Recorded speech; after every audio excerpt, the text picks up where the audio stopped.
Shugaban jamhuriya Muhammad Bazoum ya gana a safiyar yau Talata 18 ga watan Oktoban shekara 2022 da tawagar masana har hada magunguna na jamhuriyar Nijar kan batun samar da magunguna a cikin gidanan Nijar.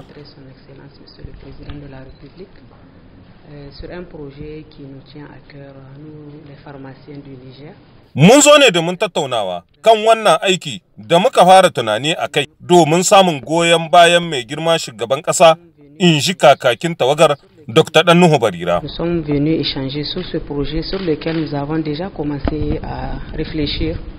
Mun fito daga wannan ganawar cike da gamsuwa saboda shugaban ƙasar ya saurare mu da kunnan basira a game da batun wannan aikin. Mun samu amincewar shugaban ƙasa na ganin an kammala wannan aiki tana mai cike da farin cikin faɗar hakan. Nous sommes sortis satisfaits parce que nous avons vraiment trouvé une oreille attentive à ce projet-là.